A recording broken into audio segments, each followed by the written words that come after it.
Ladies and gentlemen, boys and girls, this is Wally Williams here, and this is a solo ride we got going on this afternoon.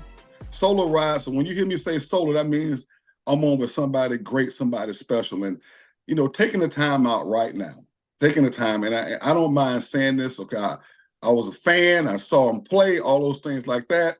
Tried to emulate him at some point. Okay, throwing passes, and I'm just at an all-time high right now. And it's a privilege for me to introduce Mr. Warren Moon.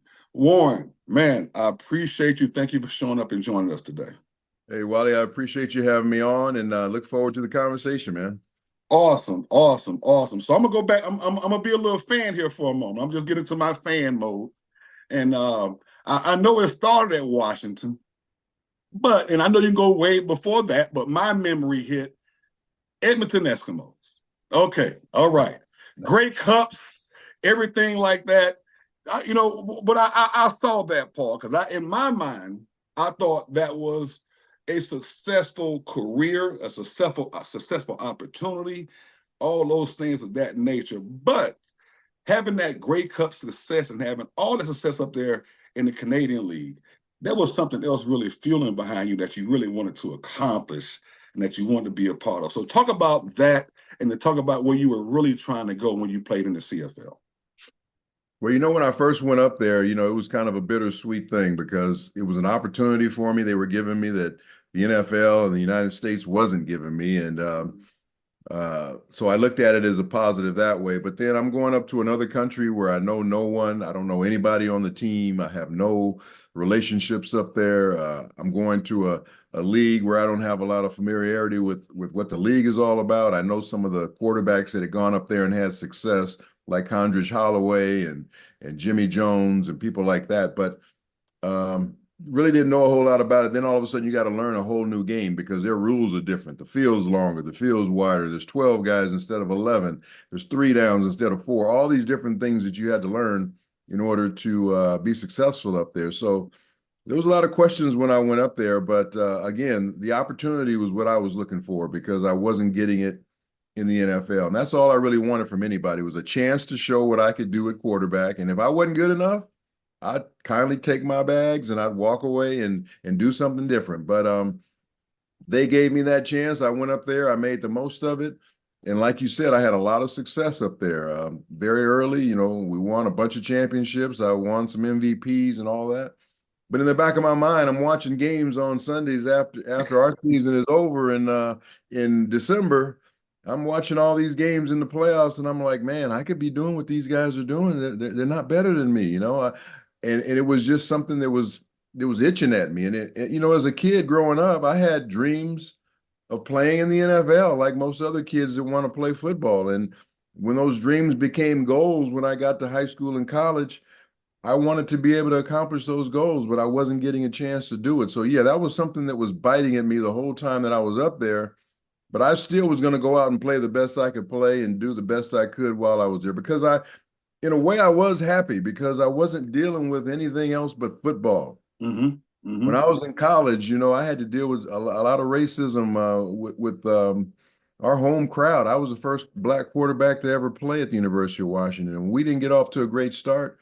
I took a lot of the criticism, and a lot of that criticism was not just for football, it was personal. So when I went to Canada, I didn't deal with any of that. It was all about I got booed on the road, like everybody gets booed on the road. Right. But when I was at home, I was a hero. I didn't get booed in my own home stadium. And, I wasn't used to that. So it was a refreshing feeling playing up in Canada. But again, that was a burning desire in the back of me saying, as a competitor, I want to see if I can play with the best and see how I stand up against the best in the world. And the best in the world, no question, were in the National Football League. Now, it wasn't like Washington was a slouch. You guys had come off a Rose Bowl. And a Rose Bowl win at that, right? Well, I was the Pac-8 Player of the Year. Pac-8 Player, yeah. I was the Rose Bowl's most valuable player, and we beat Michigan in a huge upset. And I felt like what I had done in college at least deserved an opportunity to show what I could do at the pro level. And again, they just weren't giving me that opportunity. During the draft process, nobody came out and gave me an individual workout to see what I could do. None of that. I just wasn't hearing anything positive. If anything, people wanted to change my position, move me to wide receiver or defensive back, positions I had never played before. How am I going to become a pro at a position I never played? So I was going to play quarterback wherever I was going to be given the opportunity. I said back then, if they had a league in Siberia, I would have signed up to go play there. As long as I could play quarterback. And I felt like I was born to be a quarterback. I had been one since I was 10 years old. I was successful at every level that I played at. And why can't I be successful at this next level if I'm given the opportunity? And this question is really for those kids out there that tune into this show and want to know what we pros go through, like we're superhuman creatures and don't have emotions. But with all those things, and these are things I heard over the years. I mean, even my college coach, who was a college quarterback for Florida A&M during this time, he played for the Bengals and Paul Brown, and he was moved to defensive back immediately as soon as he got to the Bengals. So I guess, were you ever deterred from not playing the quarterback position to possibly move into another space? Or was quarterback just going to be it? That's where it's always been. I never had any inclination to play any other position but QB. If I wouldn't have been able to have an opportunity to play quarterback anywhere, I was just going to go back to school. I was going to go to law school. I already had all that planned, that if football didn't work out for me at that position, then I was going to move on and do something else. Because for one, I just didn't feel like I was a good enough athlete to play at one of the most athletic positions in all of football, defensive back, and also at wide receiver. You got to be super fast. You got to be super quick. All those different things that I wasn't. I was a good athlete for a quarterback, but I wasn't a great athlete for a wide receiver. So I'm a realist, and I know what my abilities are and what my abilities aren't. And I'm not going to try and do something I don't think I can do. Now, coming from Edmonton, if I remember correctly, the first stop was Houston. Yes, sir. Yes, sir. And I believe, didn't you bring the run and shoot offense to the NFL? Okay, it definitely opened it up. Now it was open up kind of style that Houston ran during that time, and I was with the Browns, so we saw you guys in the division a couple of times. So that was a kind of a new kind of flavor of offense that was coming to the NFL as well. Yeah, when I first went there, we weren't running it. We ran a couple of different. We ran the West Coast offense for a while, and then when Jack Pardee came in and took over as head coach, that's when we started to run the run and shoot, because he ran the run and shoot when he was the head coach of the Houston Gamblers, and also as the head coach of the University of Houston. They were running the run and shoot then, so he brought it with him, and they thought I could be the perfect quarterback for it. I had my skepticisms about the offense, because for one, the quarterback, he's going to take a beating in that type of offense sometimes.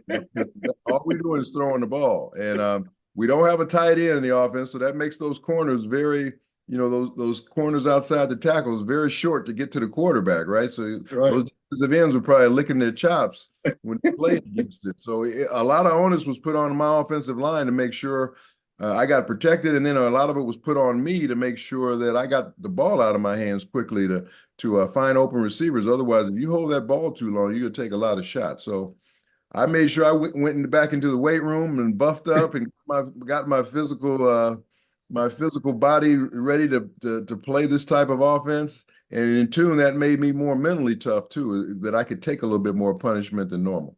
Now, was it a transition for you? Did it take long to go from the Canadian game to the pro game? And the physicality of it was, rarely do you ever talk to, well, what's the difference between the two leagues? Who has that perception? But, was there a difference between the two leagues as far as the speed, the physicality, the players that play? Is there that big of a difference?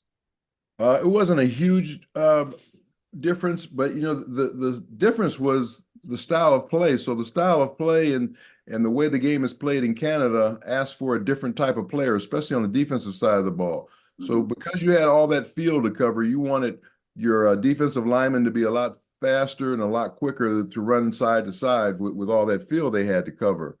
In the NFL, especially at that time, it was more of a physical running style of offense. You had all the great running backs in the game when I came into the league, the Walter Paytons and the Eric Dickersons and all those guys were playing at that time. So the running game was much more evident when I came into the NFL, where in the CFL, because of only 3 downs, we threw the ball a lot more. And because of the wide field, I also not just dropped back, but I sprinted out and threw on the run. So that kind of went into play for me in the run and shoot, because that's what you did in the run and shoot. You did a lot of rollouts out of that offense as opposed to drop back. So one of the strengths to my game was my versatility. I could do a lot of different things. I could throw it from the pocket. I could throw it from on the run. I could run the football when I needed to. We actually ran the option when I was running the run and shoot in the NFL, and I scored a bunch of touchdowns doing it. And I also, would pitch the ball out to the back at the last second, but I took some big pops to my face, my head when you did that. So, like I said, there's some there's some hazards to that offense, but I tell you what, when people tried to play against us, it was a hard offense to stop. Definitely, definitely. Hey, we could barely stop it. I know it drove Belichick crazy at times. And if you're driving Belichick crazy, you're doing something pretty good. You know you're doing something pretty good if you're driving him crazy. Yeah. So, and I mean, look, the way this game has, definitely, I guess matured or evolved in the last, since I say our playing day. I think me and you retired about around the same time. My last season was maybe you got out of there after I did. My last season was 03. No, I was in 2000. 2000. Okay, so I lasted a couple of years. Younger man than me. But just the way the game has changed even since retirement, and things evolve, things move progressively. And my position as an offensive lineman, what we do with our guys up front, how we try to do things. But I think the biggest glaring change, man, has been the quarterback position. Okay, over the years, and because it's right there, it's the main guy, the face of the program to a certain, the face of the franchise, all those things. And in the last, say 20, 25 years, the color back there has changed dramatically as well. Now, yeah. Is that, I mean, I guess we don't have an answer for that, but just how do you feel about, let's say now, and we always have this thing as old guys, if I was coming out now in the draft, okay, because it wasn't fashionable when you was coming out back then, but now, how the black quarterback has risen to the top. I mean, express that feeling and that emotion, just seeing how the game has evolved to that place. Yeah, I think it really has evolved. I think this season there was 15 African-American quarterbacks that started out week one in the National Football League. That's half the league is African-American, with a lot of backups on those rosters as well. So right. The NFL teams are full of African-American quarterbacks, and I think it's something that NFL owners, NFL general managers, and NFL head coaches are believers. They're believers now that we can play this position. And it took some great performances. It took some great careers in order to change those mindsets, to change that stereotype that all we could do is be, great athletes and play at athletic positions, and that we weren't leaders, and that we weren't winners, and that we weren't guys who could, study and be smart and read defenses and all those different things that they used to say about us back in the day that we couldn't do. So I think, you look at my career, how long it was and how successful it was.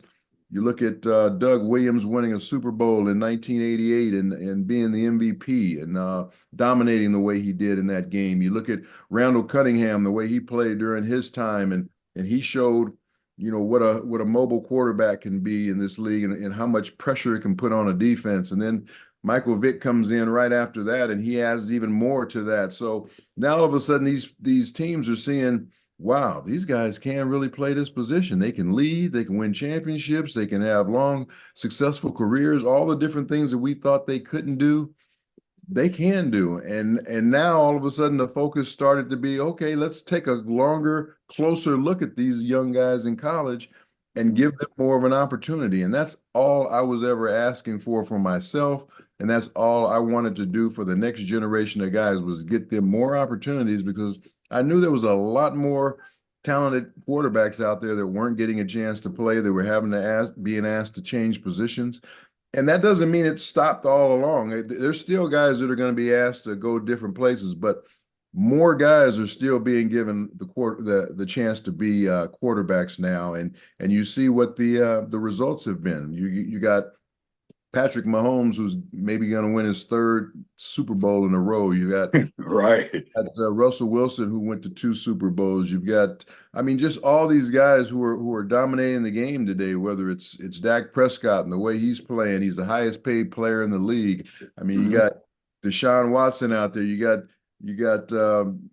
Lamar Jackson, a 2-time MVP. I mean, I can go on and on with all the accolades all these young brothers are doing right now. So I'm just so proud of what they are doing. I'm so proud the way they're carrying themselves, the way they're being endorsed. They're some of the most highly endorsed guys in the National Football League as well. And they're using their platforms for a lot of other positive things like social justice and raising money for charities and different things like that. So that's something I really am most proud of in my career, that I was able to help play a small part in making that change happen, along with Doug and James Harris and all the guys that played before these guys.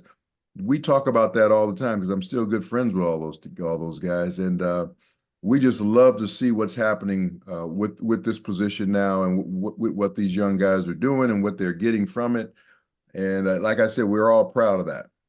And I've had a little bit of experience just from a knowledgeable standpoint in dealing with, James Harris, Mr. Harris. He worked in the scouting department up there with the Ravens when I played with them, and just having that leadership there at that particular time with Ozzie Newsome. Right. You had John Wooten was in the office with us, and James Harris. You know what I'm saying? Yeah. It was definitely everyday. Doug Williams is now up with the Washington Commanders. He's in their front office, and they've got a nice young quarterback there in Jaden Daniels, and he's got a great mentor right there to help keep him on the right track. So there's a lot of that going on in the league too. That not only do these guys have organizations behind them, but they also have people within the organization that can help mentor them. And that's huge. I mean, those are things that did not exist at all. For any of us coming, especially quarterbacks, having somebody that can mentor you right there who played in the NFL and had success. So definitely a unique situation, and something that, hey, the game must evolve as well as the culture as well. So, exactly. And you're still involved in this in many ways. Talk about what I just saw, a docuseries that you're doing. Okay. Talk about that docuseries, what it's about, and what you're trying to project and show the public. Maybe we already know this because we live it, but what are you trying to show the public about our game and how it has evolved and where it's moving to? Yeah, it's called The Evolution of the Black Quarterback, and it was produced by Michael Strahan's production company, and Michael Vick is the one that is doing all the interviews with all the different African American quarterbacks, starting all the way back almost from the beginning with James Harris, and then going all the way up to the present with a Patrick Mahomes. And it's just talking about how the position has changed, how the mindset has changed of different teams towards African American quarterbacks. It talks about all the different things we had to go through and all the obstacles we had to overcome in order to try to keep playing this position. And it wasn't easy. And I don't think a lot of people understand that. I think a lot of people just see the finished product on the field, but they don't know what some of these guys had to go through compared to what other guys had to go through in order to play the position. The position is hard enough to compete at on its own when you just got to go out there and compete. But then when you got to deal with all these other ancillary things out there that other people don't have to deal with, it makes it that much more difficult to try and overcome those obstacles and be successful. And the biggest one is just getting the opportunity to do it. Then once you get the opportunity, how are you judged? In a lot of ways, we felt like we had to be better, that much better than the other guy. Not just a little bit better, but I'm talking a lot better in order to get that opportunity, And it's that way for African Americans in a lot of different things that we do, not just playing quarterback. But you got to remember the quarterback position is, in most communities, in most big cities around this country, it's probably one of the biggest and most important in leadership positions that there is. I think if you went into most towns and asked people who the quarterback was and who the mayor of that city was, they would know the quarterback's name before they might, you know. So that's Definitely. that. So you bring that kind of cachet with you as a quarterback in the NFL. Not only are you a visible player, not only are you an important player for the organization and for the team and for the fan base, but you're a leader in that community too, and you can make a lot of things happen positively if you use your platform correctly. So that's another thing they didn't feel like we could do. We could be that guy. We could be that face of the franchise, the guy that goes to the country club with the owner and the owner takes you in there to introduce you to all his buddies. He didn't want to Yep. introduce a brother to all his buddies. He wanted to introduce, somebody else to his buddies as his quarterback. So all those things we kind of had to overcome and show that we were that much better and we were the guy that should be leading your football team. And I think they finally caught on. And now you see where we're all flourishing in the league. And we all went through that. We all went through that. I went through it at every level, from trying to get on the field as a high school quarterback, from trying to get on the field as a college quarterback, going to Canada before I came to the NFL. So I felt that every step of the way. And it's draining, man. It's draining. It puts a lot of mental health pressure on you. It affects a lot of other things in your life. I ended up going through therapy when I was in Minnesota, just because of all the different crap that I held inside and never talked to people about, and death threats and all these different things that I got, and hatred, and my kids being teased, and just all the different things that you deal with being an African American quarterback that people just didn't know about. So this docuseries is just showing where we started, what we went through, and where we are now. And it's a great story, I think, because I think even though they go from guys who played like Shaq Harris in the 1960s and 70s, some of the same things some of these guys were still dealing with in the 2000s and the 2010 and 2015, the same type of stuff. Maybe not at the degree, but still dealing with some of it, whether it's hate mail or whatever it might be. That stuff's still out there. So even though a lot of these guys are big stars and they're successful and they're making a lot of money, there's still a lot of hatred out there in our society and a lot of enviness in our society about what some of these guys are doing. Yeah, people think that whole thing with Donovan McNabb and having something burned in his yard after he lost a game years ago, and that was actually not years ago. We talked about in the 2000s, okay, Yeah. 2010, okay, that happened. That happened to him Yes. over a football game. Over a Okay, football game. Over a over a football football game. game. Yes, Yeah. yes. Like those things are not real. Well, Warren, man, it's been an absolute pleasure, borderline a dream of mine for me to sit here and talk to you this afternoon and share this platform with you, man. It's been very educational. I hope our fans that listen to the Ed Block podcast tune in to what Mr. Moon is doing here. Okay, tune in to what Vic is doing and talking about the history of the black quarterback, because it is something I think that everybody should pay attention to. It is not an easy road. It's not easy to be an athlete altogether, but to go through all those things that those young men went through all the years, and I've heard stories, and hell, I even heard somebody come and tell me, the great Lenny Moore came and told me this one day, Warren. He said, man, I appreciate the way you play center, how you lead your team. Because guess what? They didn't let us play center either. Right. Okay. Center caller positions. There were just certain positions that minorities could not play. None of the thinking man's positions, which happened to be in the middle of the field, the safety who called the secondary coverages back there, the middle linebacker who called the defenses, the center who called all the line calls, and then the quarterback who called the plays and made all the decisions. So all those thinking man's positions, there weren't a lot of us there, but slowly but surely we started to break those barriers. Research your history out there, people. Research your history and how these things start. You'll learn a lot listening and learning to the men that have come before us. Warren Moon, I appreciate your time, man, and come back anytime and join us on this Ed Block Courage Award podcast, man, because we love to put stories out like this, to real life things that people can really adapt to and know the history of the game and know our past and how we fought through this thing. So I appreciate your time this afternoon, my man. I appreciate it as well. And I won a lot of awards throughout my career. And the Ed Block Award was one of the ones I'm most proud of because, you know, it takes a lot of courage just to go out on the football field as it is. And the Ed Block Courage Award shows guys who went through adversity, whether it's injuries or whatever, or personal things, but they had the courage to be able to come back and overcome those things. And for me to win that award, that was something that meant a lot to me because I know what I went through, and not only with the things I dealt with off the field, but also injuries. I came back from an injury, a very devastating injury for a quarterback, to have an open dislocation on my thumb of my passing hand and be able to come back next year and still play the game. So winning that award was one of the prestigious awards in my career. So really appreciated that too. Well, come on back to Baltimore, hang out with us this year, man. We'll fly you in. You know what I mean? Do it. Okay. Do it. Let's do it. I'm always down for a free plane ticket.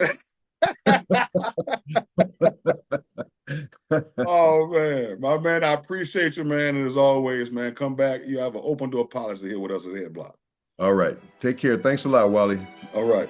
Congratulations to you on your career as well. Oh, thank you. Thank you. All right.